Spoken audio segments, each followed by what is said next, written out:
한정희 의원님 기다리고 있겠습니다. 아 이거 아니다. 한정희 의원님, 한정희 의원님, 저희는 모든 걸 다 지켜보고 있습니다. 이상한데. 한정희 의원님, 저희는 모든 걸 다 지켜보고 있습니다. 사이렌이 울립니다. 모두 대피하세요.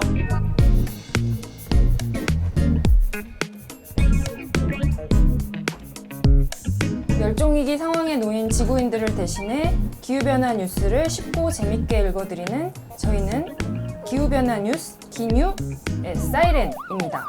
저는 한겨레신문 기후변화팀의 최우리이고요. 안녕하세요. 기후변화 청년모임 BK부의 오동재입니다.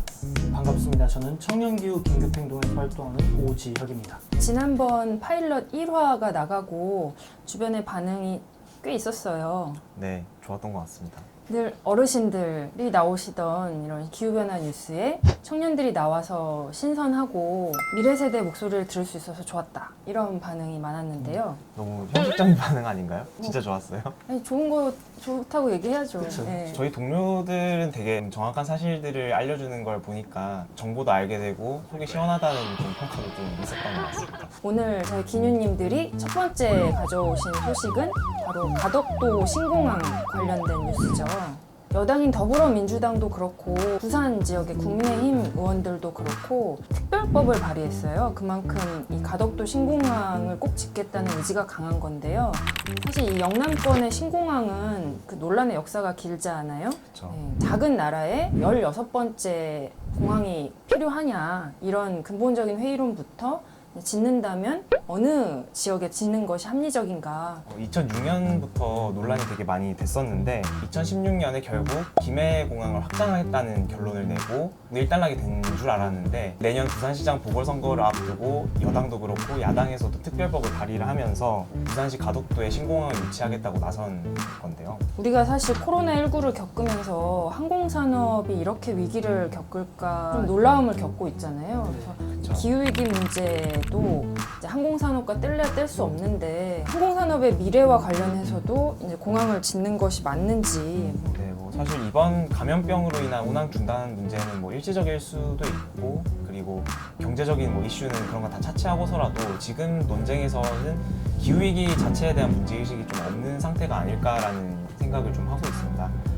전 세계 민간 항공 부문에서 배출되는 온실가스가 9억만 톤이 넘더라고요. 한국이 1년 배출하는 7억 톤보다 더 많은 양이죠. 승객 1인이 1km 이동할 때 배출되는 CO2 양을 보면은 비행기가 285g으로 제일 크고 이 수치는 자동차의 9배고 기차의 20배 수준이라고 하더라고요. 그레타 툰베리 같은 환경운동가는 스스로 온실가스 배출을 줄이겠다고 해서 비행기를 타지 않고 요트를 타고 바다를 건너잖아요.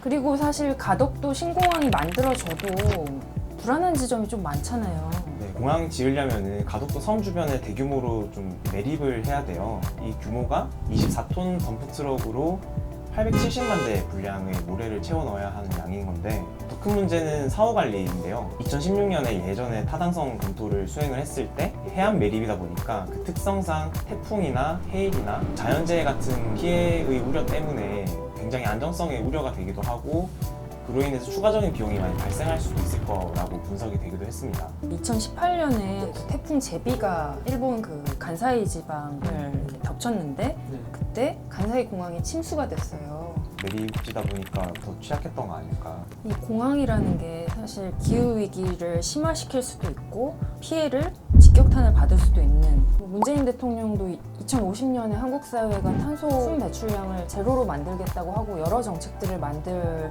구상을 이제 발표를 했는데 국회에서 선거철만 되면 킹하는 이런 개발 사업들이 툭툭 튀어나와요. 사실 이 상황 자체가 좀 말이 안 되죠.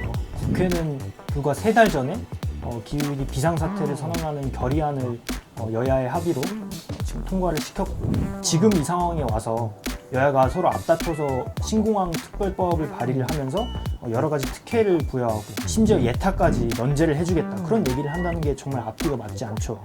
그 법안 발의하신 분은 어떤 분이죠?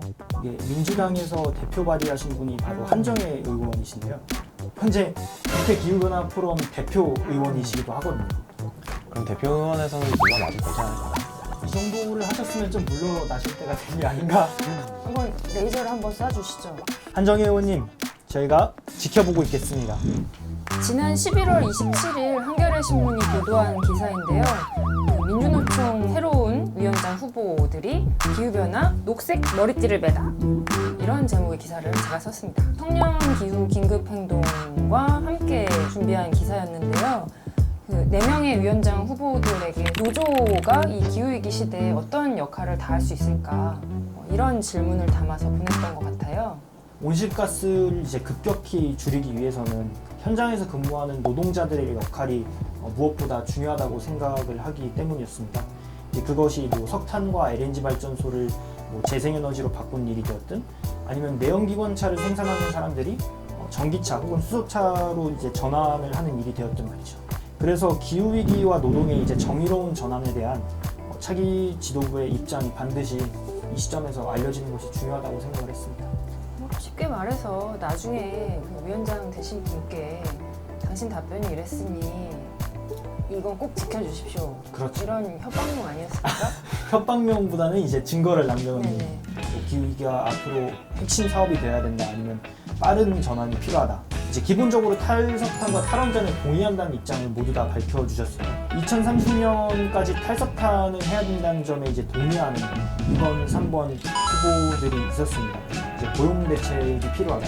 그리고 그 역할은 이제 민주노총이 앞으로 좀 더 적극적으로 해나가야 된다라는 말씀들을 해주셨고요. 새로 등장할 그 민주노총 새 지도부는 그 기뉴님들의 이런 그 간절한 바람을 잘 들어주는 걸 희망하며 이번 주도 기사들 찾으시느라 고생하셨습니다. 기자님이 거의 다 찾으셨잖아요. 앞으로는 더 열심히 하시라는. 네. 네. 네, 오늘 가덕도 신공항 이슈랑 민주노총의 선거를 살펴봤는데요. 네, 지켜보겠습니다. 근데 저희 파일럿 2번 했잖아요. 정규 편성이 되는 건가요? 그것도 지켜보겠습니다. 어디를 지켜봐야 되는 거죠? 저는 지켜보고 있습니다, 선배들. 네, 모두 고생하셨고요. 신년에 또 만날 수 있기를 바라며 새해 복 많이 받으십시오. 신년에 또 봐요. 신년에 또 봐요.